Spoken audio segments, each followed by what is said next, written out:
Hello, everybody. My name is Atul Arya. I'm Chief Energy Strategist at IHS Markit. I want to welcome you all to a CERAWeek Agora conversation brought to you by IHS Markit.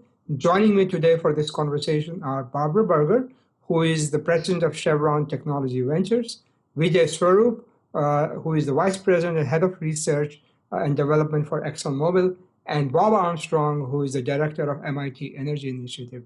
So in this conversation today, we are going to talk about innovation, the future of innovation in the world post-COVID-19, and how this innovation ecosystem is going to evolve and what is going to happen to the pace of energy transition after this pandemic is over. Welcome all of you to this technology and to CERAWeek Conversations.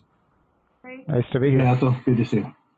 So what we're going to do in this conversation is we're going to talk a little bit about what is happening now, and then we will focus much more around innovation and particularly how we see energy innovation progressing even beyond the current health crisis. So question to all of you, this crisis, this pandemic has changed the way we are all working and the focus of the company. So could you briefly talk about how has that impacted your work, as well as what is your company doing, a couple of things around helping with this, with the crisis. So Vijay, maybe I start with you.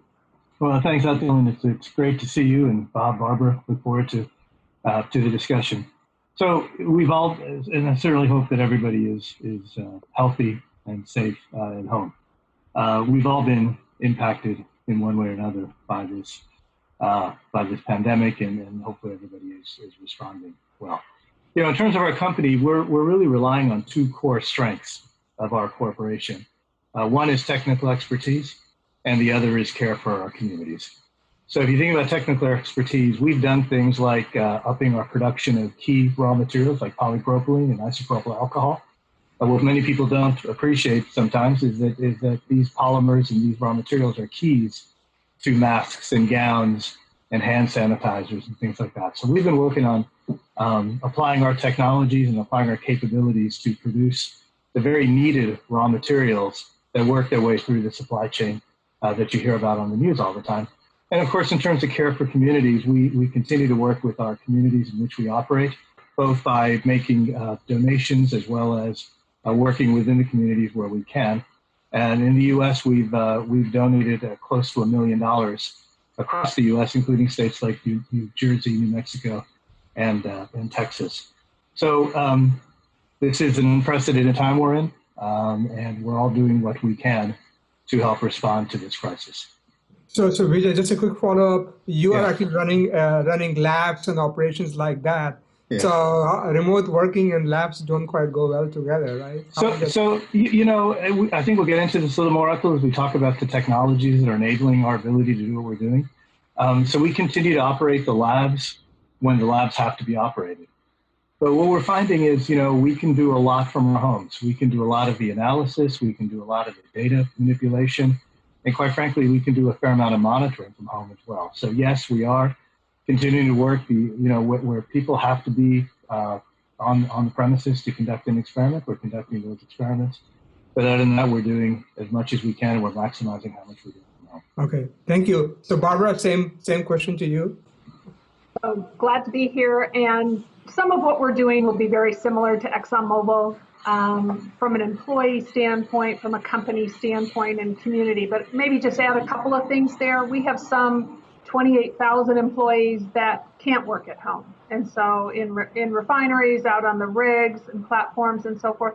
So clearly their safety is just as important as my safety, and so we've had to adjust some of our operating practices relative to that, really to keep them safe. And they need to be working out in the operations because they need to be producing the fuels that are used in so many of the operations from the pandemic. So I would add that piece. I think the other piece that a number of the companies are working in is companies do scale and execution really well. And so we have had to develop new supply chains. We've all seen that for masks, for ventilators, for things like that. And so we've been partnering with other corporations to develop new supply chain guidelines and really bring supply chains up from scratch to be able to meet the demand that we're seeing for this. So it's all in at the employee level, at the local level, all the way up to the national and global level.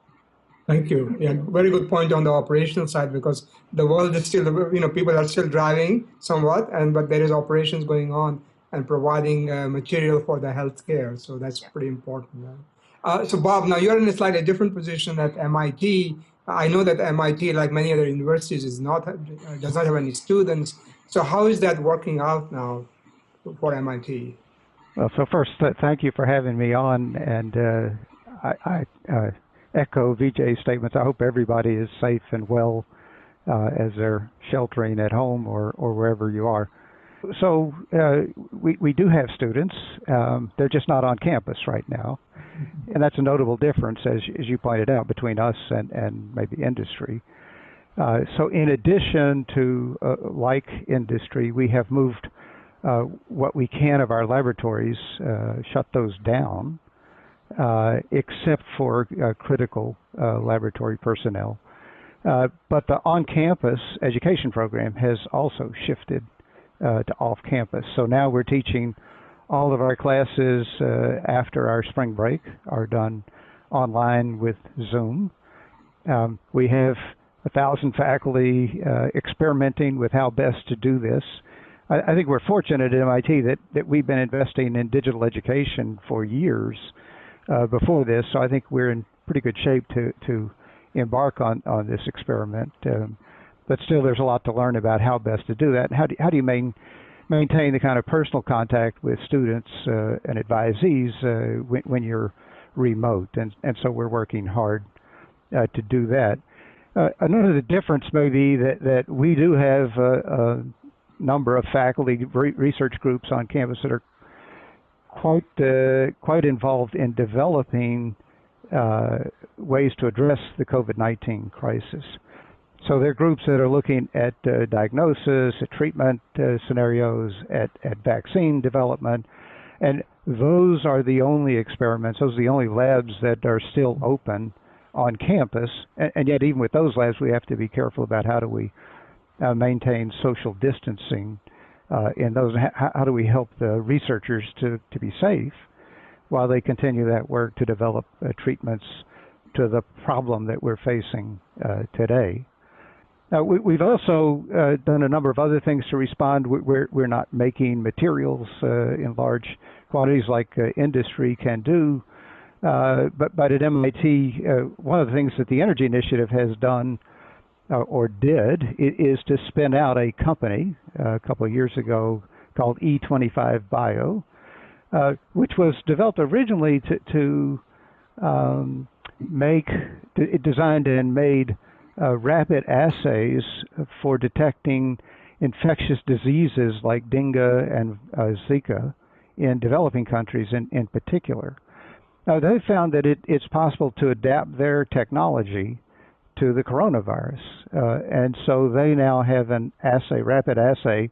It's about a 15-minute turnaround, which can be used to determine whether you are carrying the virus. And you can actually determine whether you have had the virus or whether you actively have it at the moment. It's also interesting that technology is ruled out by a cell phone.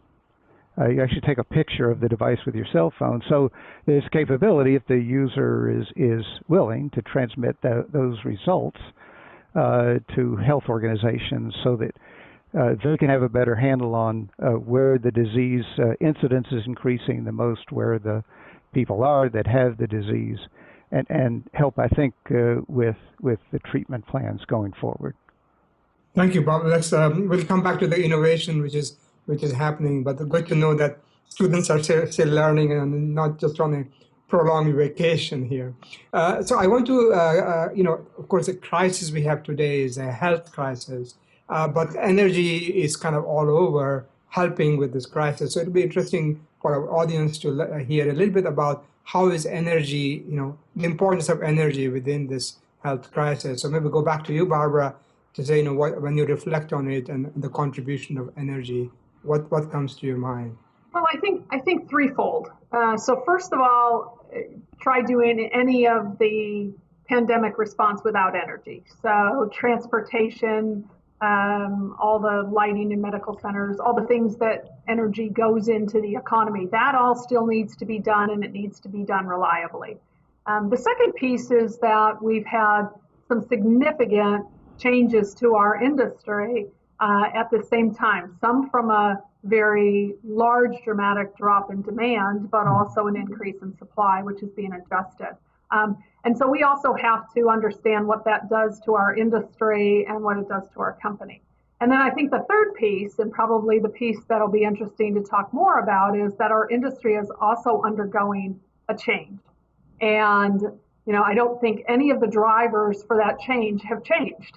The world still is looking for a need to decarbonize and go to a lower carbon future. So we have to kind of look at all three of those elements.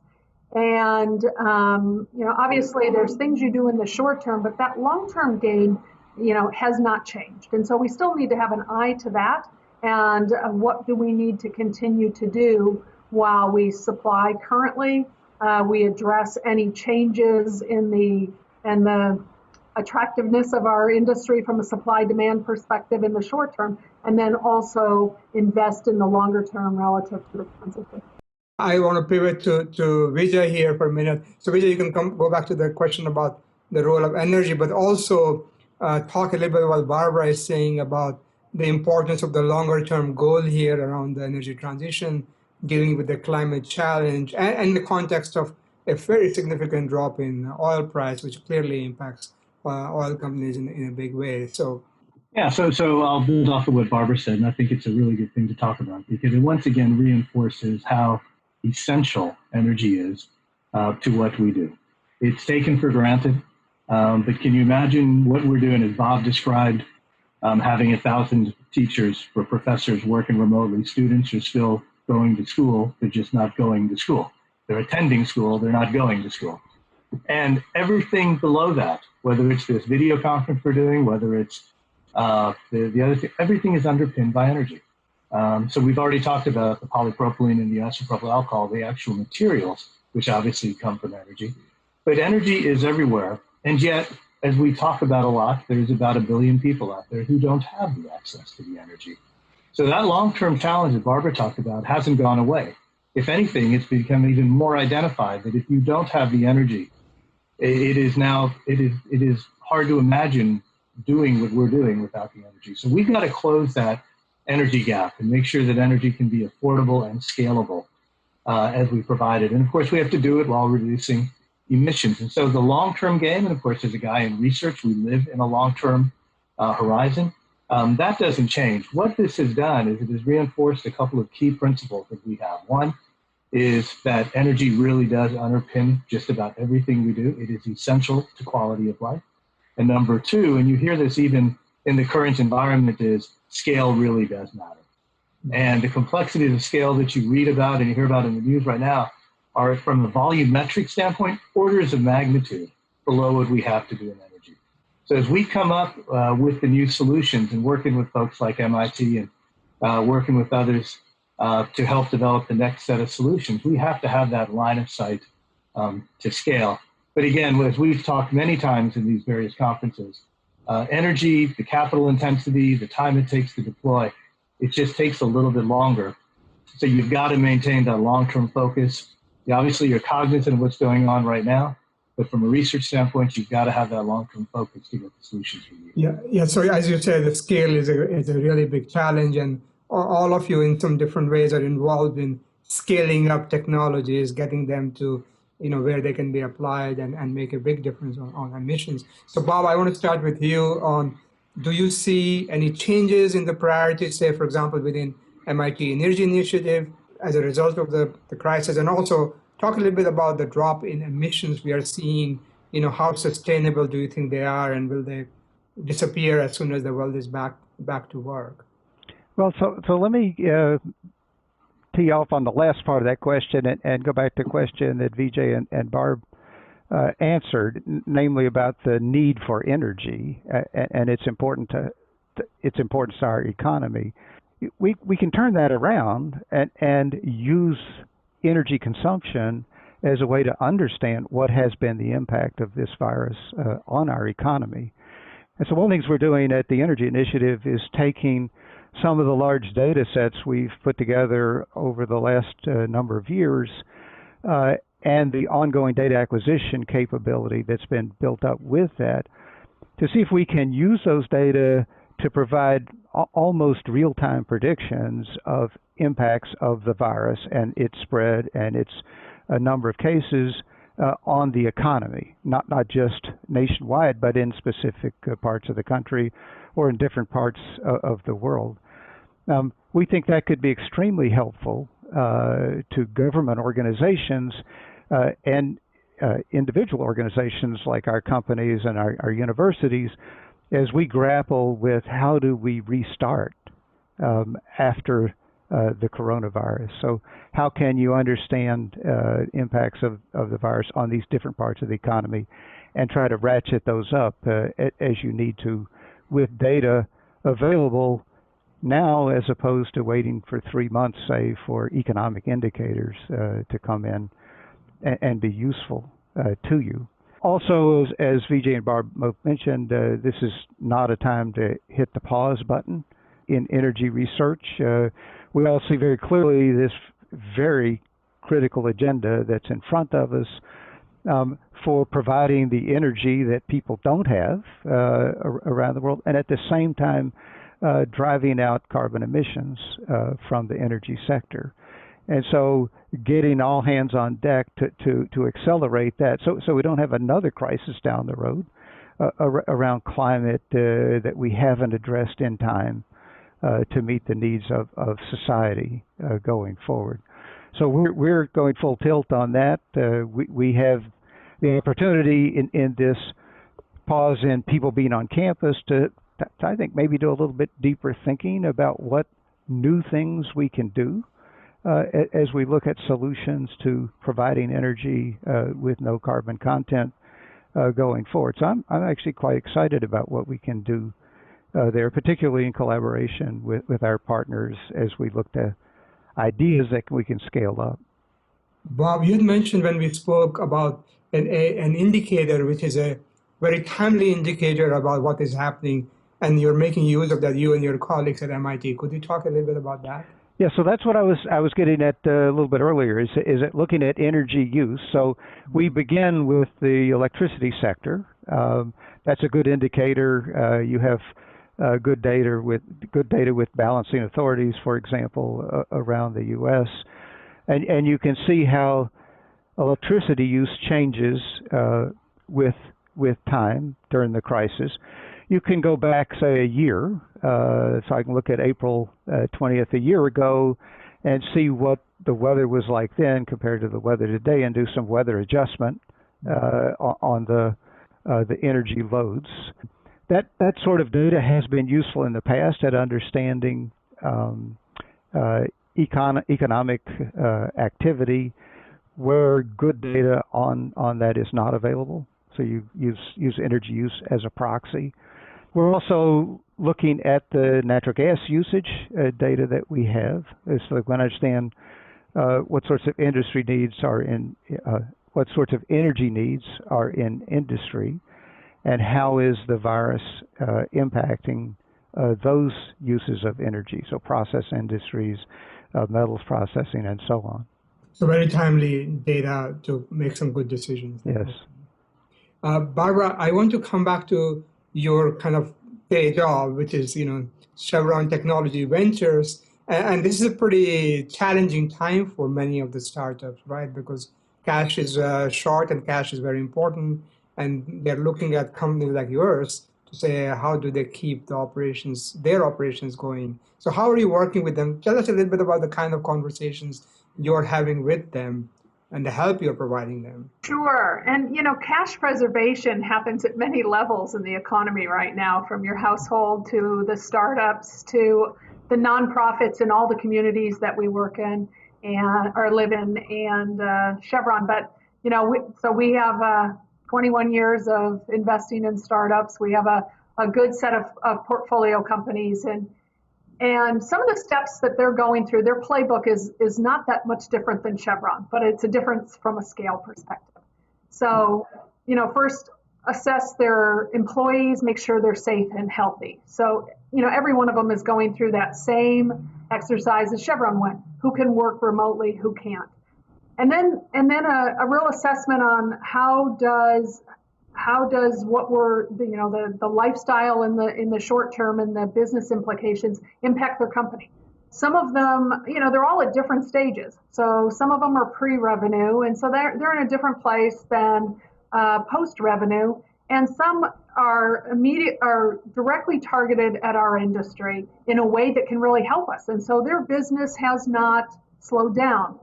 Others, their business is much more around, say, rig activity out in the Permian. Well, they're vulnerable. So, each one of them looks that way.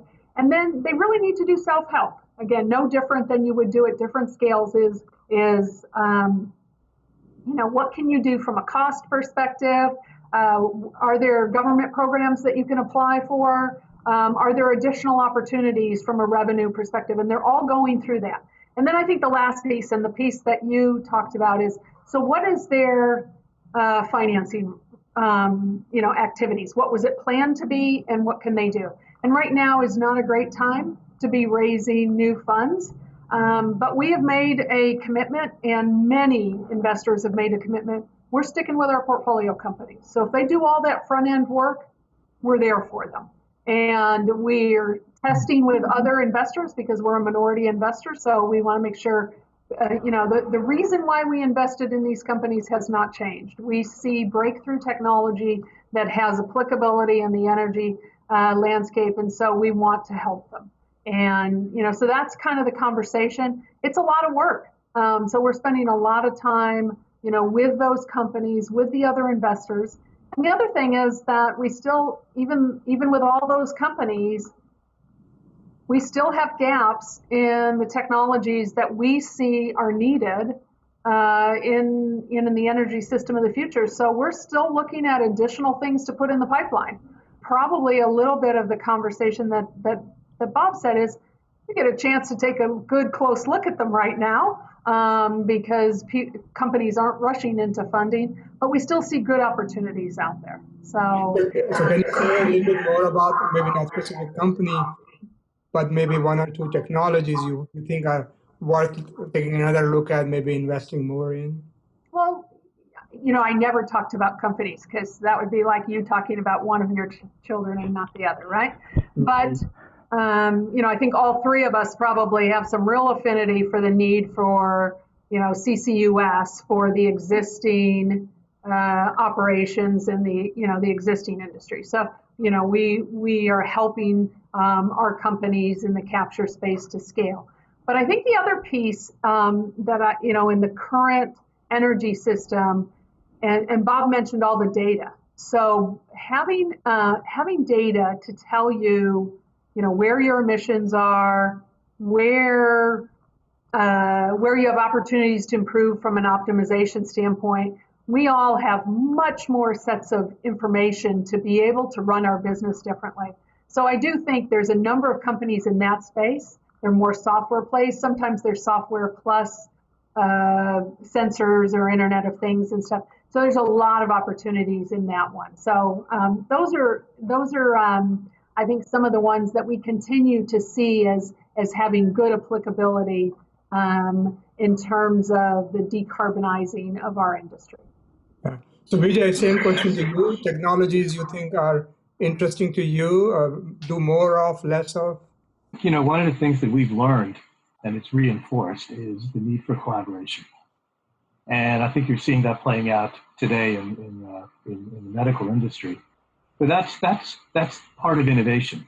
And it is making sure that you have the right partners and the right collaborators. So in terms of our long-range research portfolio, by definition, because it's long-range, we don't see a shift there. We are committed to scalable technologies that we think are consistent with the energy solutions that the world is going to need, society is going to need, while reducing emissions. So that continues. Our work in biofuels continues. On our algae research, that continues. Our carbon capture research continues. And our process intensification research continues, which is essentially taking energy out of the energy manufacturing. But I think one of the lessons that we're learning, as we do have time to reflect, as Bob said, is the real need for collaboration, and the need for collaboration earlier, not later. So we've talked a lot, Bob and I have talked a lot about this, about how we have to change the way energy research is done. It used to be done in very much a series approach where the universities would do the discovery, the national labs would do a scale, and then industry would come in and take that final step to the big capital investment. As Barbara said, this is a capital intensive industry. What we've started to do, and this reinforces that we need to do more of it, is work collaboratively in the earlier stages. So work more with MIT as they're doing proof of principle to kind of guide the fundamental understandings, and then have line of sight to scale. So over the past couple of years, we've built up our collaborations to expand several universities, the national labs working with the Department of Energy, to foreign universities in countries like India. And what this has done to small companies that we work with as well. And it's really connecting the dots, getting the collaborations there, and understanding that this is an all-in effort here. And we've got to continue to stay focused while continuing to look at innovative ways to collaborate and drive towards solutions. We had the big study completed last December by National Petroleum Council, and we at CERAWeek were going to have a half a dozen conversations around carbon capture. Where do you think we are now? And that's a grand collaboration needed there. I think first of all, I think everybody agrees that carbon capture has to be part of the solution. And there is technology today to do carbon capture. We've been doing it for decades. Others do it today. Barbara is very familiar with it. So there is technology out there today, but we also know that it's not the perfect technology. We know that it's fairly capital intensive, and it's parasitic in power. It requires a lot of energy to do the carbon capture. So we're looking at game-changing technologies. We're certainly looking at modular approaches. We're looking at approaches like our electrochemical approach using a fuel cell that could actually generate power while capturing the CO2. And then more recently, and I think this is important, is we've expanded our portfolio to start thinking about direct air capture. I got to tell you, that would have not been something I would have said a few years ago, but that space is moving. There's more research being done in that space. At the end of the day, it's a materials challenge. You need to have the right material, and it's a separations challenge. To get to net zero, which you hear a lot about, you're going to need negative emissions technologies. So direct air capture, we think, is one that could be at scale. Now, that's earlier stage than conventional carbon capture, or point source, as it's often called, which has already been deployed at scale for several decades. But again, it's bringing it all together and now trying to do things in parallel rather than in series, so that we have a basket of solutions, a portfolio of solutions that can be then deployed. So Bob, you're doing a lot of work on carbon capture at MIT. What's your prognosis? We are, and before I go to that, let me talk a little bit about picking up on some things Vijay said and Barb said about the system and working across the energy system. One of the needs that we have had there is capability to better understand the impacts of new tools, new technologies, new pathways that we choose to deal with carbon mitigation. We've developed recently at MIT a tool called Sesame. It's the Sustainable Energy Systems Analysis and Modeling Environment. I thank ExxonMobil. We did this in collaboration with them when we launched the project. The idea in this project is to provide a tool that allows you to look at pathways. So from a pathway being from a source of energy all the way to an end use of energy and everything in between. A tool that will allow you to look at many of these pathways. The tool we have now does more than 1,000 pathways, accounts for better than 90% of emissions from the energy sector in the U.S. It's a tool that provides the capability for policymakers, for technologists, for strategists to look at what are the best ways going forward to reduce carbon emissions and the effects across parts of the energy system. So not just within the power system, for example, where we've looked and spent a lot of our efforts so far, but technologies or pathways that can positively affect transportation, industry, buildings, along with power. So what provides us the capability to multiply our impact across those different sectors? We are going to roll this out within the next month here at one of these CERAWeek broadcasts. So I'll ask people to stay tuned to this website to see the rollout. This is shameless advertising here, but I think people will find it very interesting, in part because as a framework, as a systems tool, it gives different groups around the world a chance to integrate the work they've done into that tool to provide system understanding. So, for example, work that Argonne National Labs has done on transportation fleets, right? We can bring that information into the Sesame model and use that to understand better impacts of different technologies, different engine types, fuel types, and so on emissions in the transportation sector. So I think that's a very exciting piece of work, and I think, although not long-term research, it is important to understand what does our agenda need to be for the long term to have the kind of impact that we want to have. I'll go back to the question you actually did ask, which is what are we doing in carbon capture and sequestration? And the answer is a lot, like ExxonMobil and Chevron are doing. One of the exciting results out of MIT very recently, a couple of weeks back, is the spin out of a new carbon capture technology company. The idea with this company is a electro swing technology. So people from the process industry have no doubt heard of temperature swing absorption technologies, pressure swing absorption technologies. In this case, you swing voltage in the system. And as with these other swing technologies, you have parallel trains. One of those trains operating at one voltage setting captures CO2, basically CO2 rich streams flowing between parallel plates that are electrodes in a battery. Think of it that way. While the other train, the parallel train, is desorbing. So you absorb in one train, desorb in the other train, and you oscillate back and forth between those two trains. Interesting part of this is because it's just a very slight voltage change to go from absorbing to desorbing, it consumes very little energy. It also works quite well across a wide range of CO2 concentrations. So you can go from the concentrations of flue gas, which has been the target historically, to what we've just been talking about, direct air capture. So it actually works just as well at 400 parts per million, which we have today. So that sort of technology is exciting. I think the research going on in laboratories at MIT and other universities and national labs is similarly exciting, because I think we have got to crack this CCUS problem and find ways to do it very affordably to make the kind of headway we need at meeting climate change. So before we wrap, I have one other technology question, then we'll come back to the future, which is around hydrogen, because hydrogen has been probably the hottest thing going around. We always have these cycles of one technology getting a lot of attention. So Barbara, start with you. What's your view on the potential for hydrogen? And clearly, manufacturing costs will be a key issue. What do you think? Can we get the cost down? The potential is great, and it's always been great.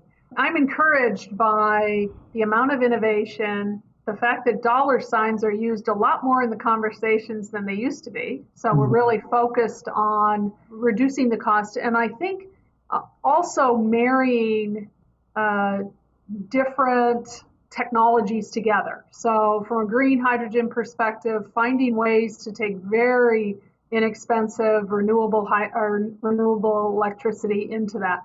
From an SMR, finding ways to capture the CO2 or even capture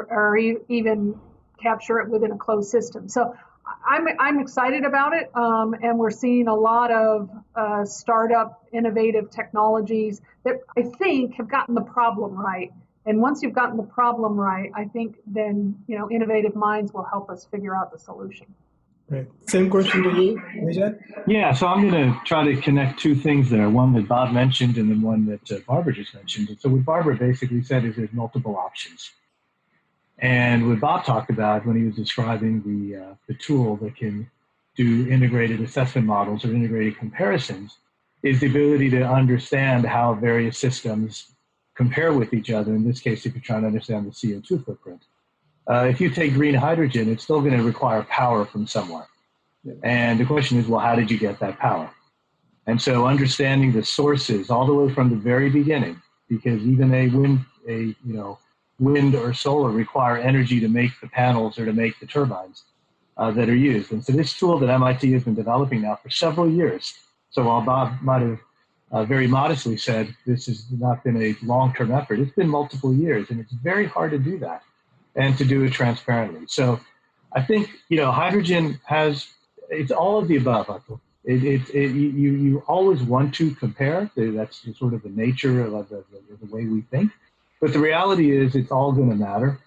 And then having a tool that can allow you to understand the pros and cons, particularly from a CO2 standpoint, that's been something that many have attempted to do, but it is extremely complicated to understand what the CO2 footprint is of one energy pathway versus another. And so I think the work that's going on in terms of understanding how to do these comparisons that MIT is leading, I think is critical.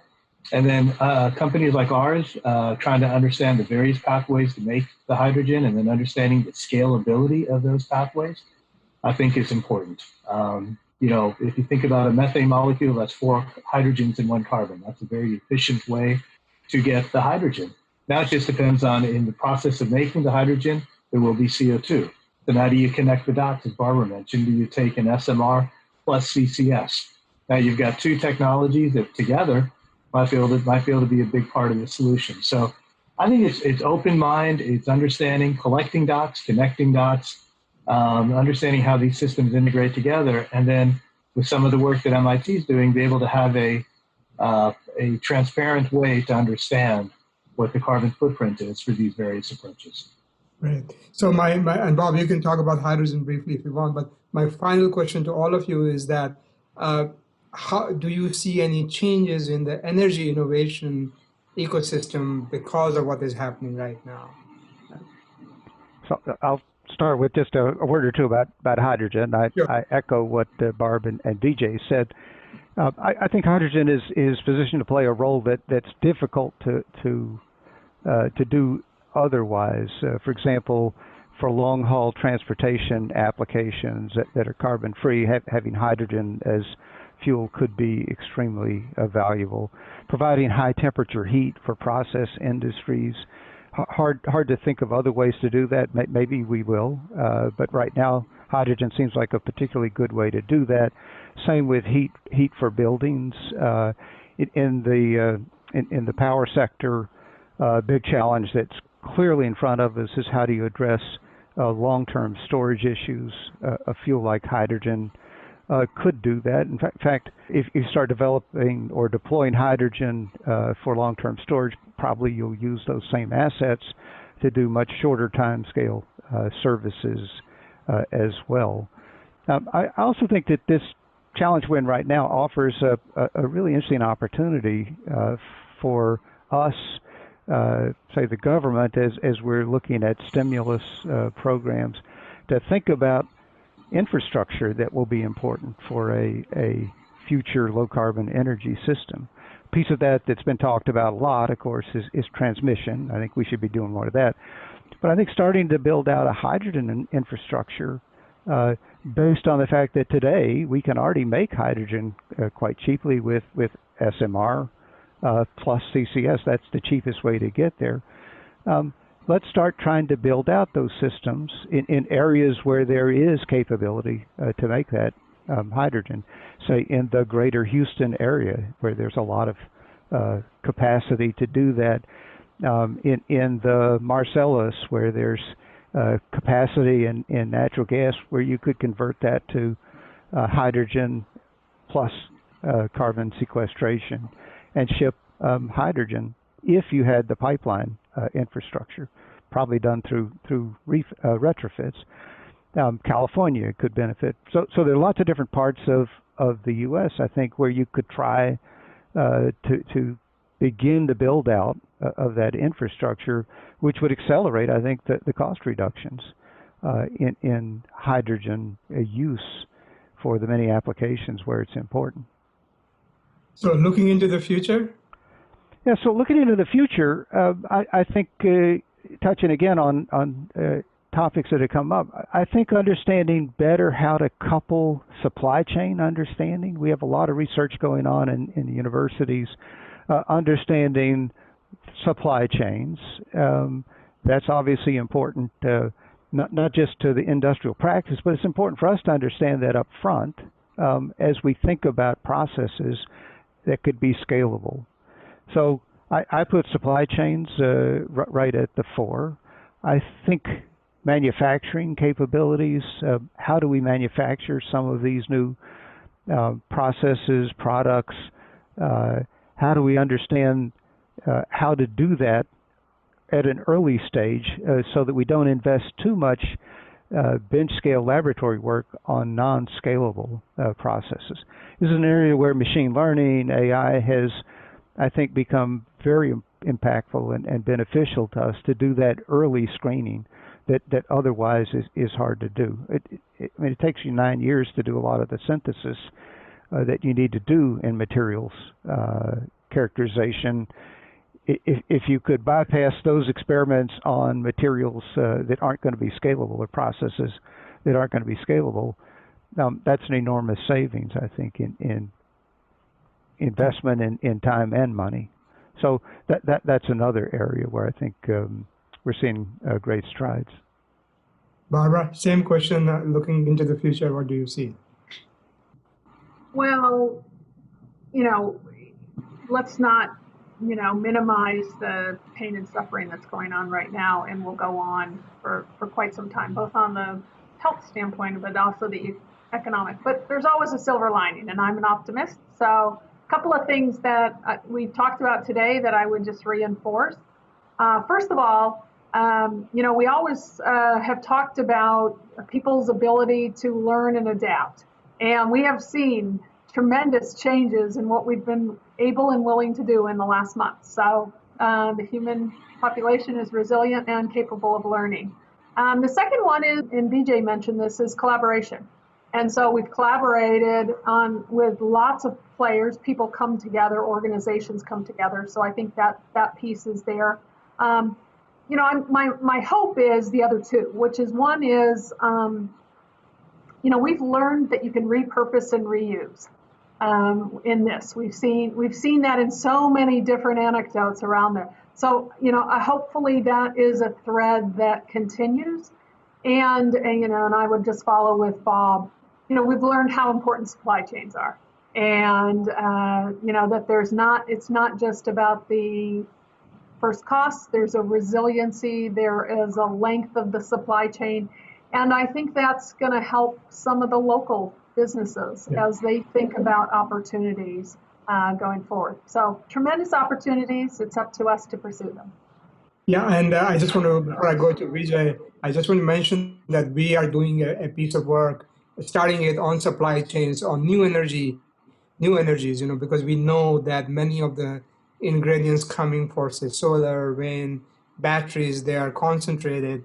And I think the world has to look at, particularly as we scale to a much larger scale, the importance of supply chains. And it could be good for economies where manufacturing has gone down over the years, right? As you're saying. So Vijay, I'll give you the last word. Thoughts for the future. Yeah, well, first off, I look forward to the future where we can see each other again in person. So I know for one thing, it's for sure, it has certainly taught me the value of friendship and the value of how important it is to actually see people and interact with people. And that I must admit, that's something that we probably all took for granted. And it has been absolutely reinforced how much the social element is so critically important to us. If I look in the future, I'm going to just build and reinforce just a couple of comments that Barbara and Bob both made. One is that you have to start working on solutions today if you want to be ready for tomorrow. And how you develop those solutions, I think, is where the change is going to be. Look, we've often talked about the energy challenge being a technology challenge. And you have a panel here which is really made up of technologists at the end of the day. So we know that this is a big, big technology challenge. The question is, how do we advance the technologies? How do we stay open to new ideas? How do we integrate these new ideas? How do we make sure that we're listening? Because you don't want to make this A versus B, you want to make this A and B. Instead of telling somebody why an idea is not good, you really want to connect the yeses. Why is an idea good and how do you build off that idea? The key here to get to where we want to get, which is a population of 9 billion people, having energy, having affordable, scalable energy while staying within the bounds of emissions limits, is we're going to have a set of technologies that can be deployed at scale. And my view is that what we've learned here is we've got to get that collaboration going, whether it's supply chain, whether it's new materials, whether it's data, whether it's, you name it. Energy is going to require every science, every technology, every engineering, all pulled together. And I think what we've learned is we got to bring that human element. We got to bring everybody together. We got to break down the walls. We got to collaborate. We got to work together to solve this problem. I think the other thing we're seeing is science wins. Technology will win. Technology is there. It's a question of how do we speed up the discovery, how do we speed up the development and the deployment. And again, the final word I'd use is collaboration. We're going to have to find ways to collaborate to get these solutions at scale quicker. Thank you. Thank you, Vijay. Thank you, Barbara. Thank you, Bob, for this terrific conversation. My own reflection would be, after such a big drop in the global economic activity, we're probably going to see between 5 to 6% based on the current estimates, drop in emissions year on year, change in emissions, and at a massive economic cost. So it just says, as I think, Vijay, you said, the scale of the challenge of energy challenge is significantly larger than the health challenge, not to minimize what we need to do today, what the world needs to do today. So a big challenge, and I look forward to seeing all of you in person next year, March 1 through 5, 2021 in Houston, Texas for CERAWeek, where this conversation will continue. With that, thank you very much. And thank you, everybody, for joining us today for CERAWeek Agora Conversation presented by IHS Markit.